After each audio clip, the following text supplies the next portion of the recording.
The Londonpreneur Show with Michelle Carter. Welcome to episode number 99 of The Londonpreneur Show, where I interview entrepreneurs here in London, Ontario, Canada. My guest today is Rod Gallagher, and he's the owner and CEO of Gallagher Financial. Welcome to the show. Thank you. So what gets you out of bed in the morning?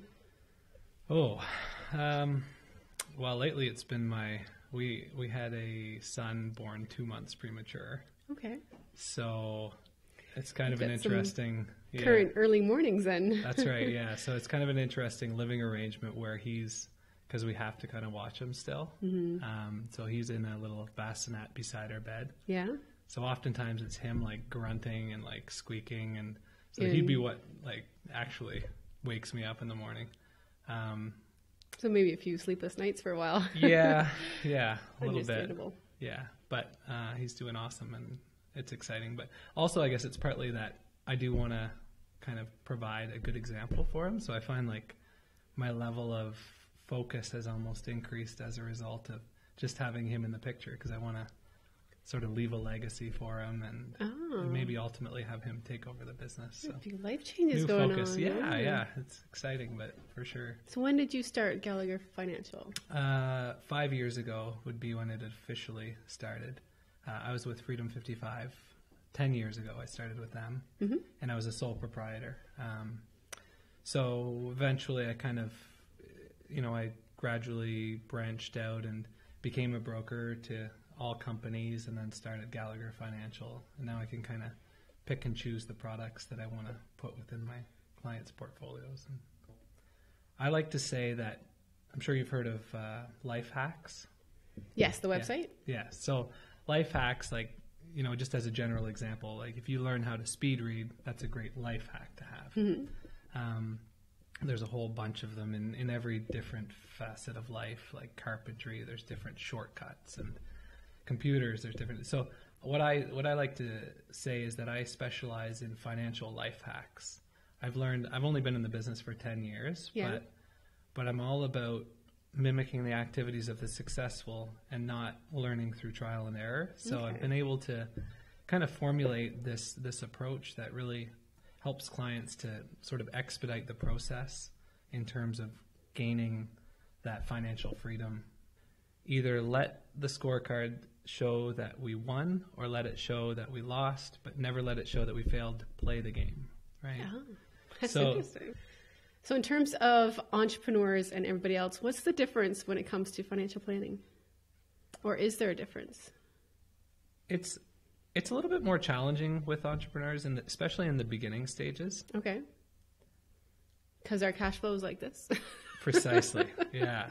That's the main thing, right? It's hard to get a set, like, predetermined amount to set aside, which we all know is the great thing to do for down the road, but most entrepreneurs want to focus on putting that money in their business. Yeah. Right? That's the most important thing. But I heard a very good rule is to always pay yourself first. Would you agree with that? Absolutely. Yeah. And that goes along the same lines as it's good to sign up for good problems to have. Okay. If you start paying yourself first, it becomes a forced, it's just a forced habit, and it's not something it's a great habit. And it's something that you end up reaping huge benefits from down the road, but had you not just made that little commitment in the beginning. When it comes back to that other question about entrepreneurs, so I think that, in my business as a financial advisor, what we do is we kind of have to balance the risk side of things with that future side of things, and the retirement and the more exciting components of planning. Mm-hmm. The risk things, as an example, life insurance, disability, critical illness insurance, these things are very, very important to sign up for and commit to in the beginning, because the longer you delay those, the more expensive they get. Okay. Or you sometimes reach a point where you can't even get them, because if you need critical illness insurance because you've had a health scare, all of a sudden it's too late, you know. So I think that one of the important things as an entrepreneur, business person, get those things in place. Okay. After a couple of months, you won't notice the premiums coming out. It's not a big deal. Mm-hmm. Then you can focus on everything else. It's just a really scary thought to think, like, you're trying to build the business, build the business, and then what happens if one of these things happen, right? So you want to have your safety net kind of set up. That's the case, ready to for go. sure. Yeah, you need that safety net. Yeah. So a bit of a personal question here. Say my YouTube channel decides to go viral and I have a lot of extra income coming in. What's the first thing I should do with that extra income? I think the best thing to do would be to figure out who you want to work with. There's so many different personalities and so many different backgrounds and so many different approaches from a financial advising perspective. Mm-hmm. So it really comes down to you having good feelings and meeting with the person, finding out that there's really a good fit. Yeah. And then it's, I mean, oftentimes the best sort of fit usually stems from a referral from somebody that they love the experience that they're having with their advisor. Okay. And that advisor's got a long track record. Like, it's important. The reality is that, and maybe I shouldn't say this because new advisors are going to hate this, but I mean, the reality is that in the beginning, one makes a number of mistakes, right? Right. It's a lot of trial and error, and that's life. But if you're the kind of person who likes that risk, then that's the kind of advisor you would want to go with anyway. Yeah, for sure. So it really comes down to the feel that you have, the trust and the comfort level that you have with the advisor. You meet with them. They'll give you I don't want to get into the weeds about specific recommendations. I can if you like, but you probably don't want that. But it really comes down to having that trust and knowing that your advisor is going to look out for you and is forward thinking and is helping you to achieve those goals that they've identified in their fact finding about you. So what do you think makes you different from other financial advisors? I have a background as a tennis instructor and as a snowboard instructor. That's different. It's a little bit different, yeah. So, and I have a kinesiology background as well. Okay. But what I really have that I kind of bring to the table is a genuine curiosity and interest in people and their jobs, and I love learning shortcuts. So I think it's back to that provision of like financial life hacks that people can do in order to expedite the process. Okay. I think that we're kind of conditioned to think, there's this set way that we should do it. We should buy mutual funds and do it. The reality is that that's not what the ultra wealthy are doing. They're buying like index funds, and then they have private investments, and they have it's a whole different world. Yeah. So what I've spent a lot of time and energy in doing is figuring out what that looks like. Like, what are hacking it? Yeah, hacking it. Like, what are the shortcuts to allow us to mimic those activities to achieve? It very much sounds like goals. The 80-20 principle. You find the 20% that's working to give you 80% of the results. Absolutely. Yeah. Pareto effect. They call it. Yeah, it's good. So tell me a bit more about you as a person. I know you have a young family. And what are these hobbies again that you were mentioned? Yeah, so in the winter I love snowboarding. I moved out to Banff in 1999 to pursue the snowboarding dream. And really? Yeah, I was... For the Olympics? No, I had a sponsorship, but I was I just liked competing, and it was fun. Mm-hmm. I did slopestyle and border cross. And how far did you go? I won some competitions, but it was actually, I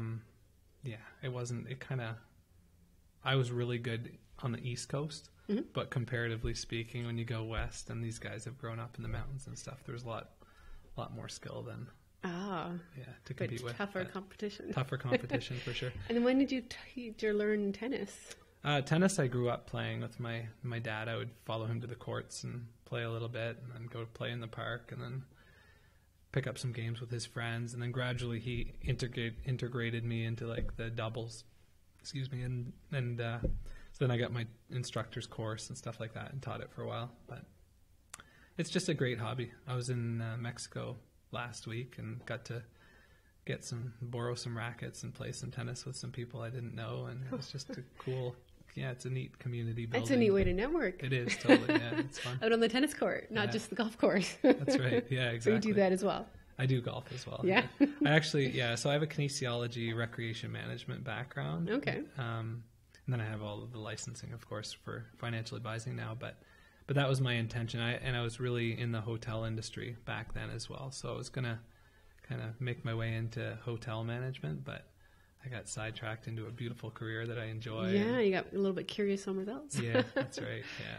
Great. But it's been 10 years and it's been so where would you like to be the next 5 years? Well, next 5 years, I would say, that's a good question. I mean, I started, my wife, who is a speech pathologist, she started working with me. She stopped doing that and started working with me a year and a bit ago. Mm-hmm.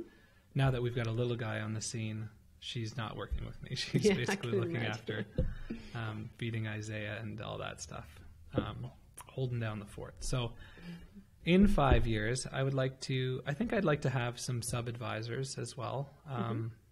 Right now it's just myself and Victoria.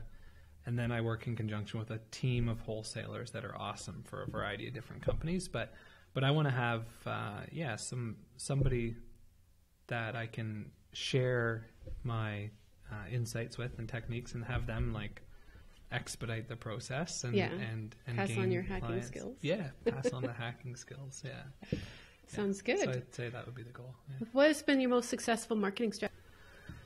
On the marketing side of things, I think I'm always sort of marketing. That's the reality about my job, is that I do business with friends, and I do business with people on my sports teams and at my gym and at my, Well, yeah, that everywhere. makes you different. Yeah, You're into sports. It's true. I mean, that's those are big sources.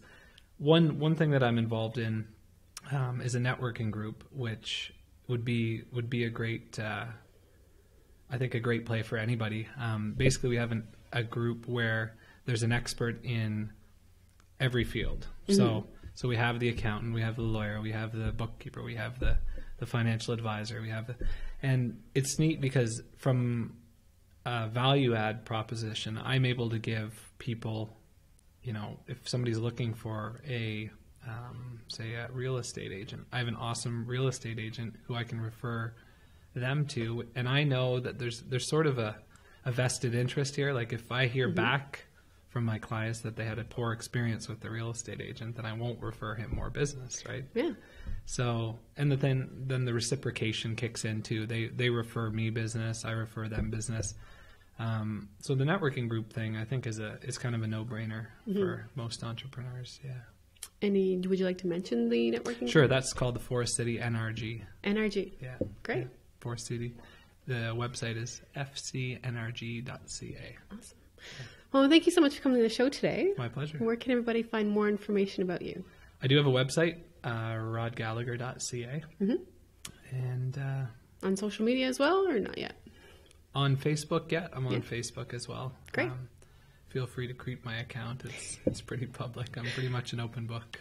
Good. Well, thanks again. My pleasure. I'll make sure to link those up in the bottom of the notes. Awesome. Thank you.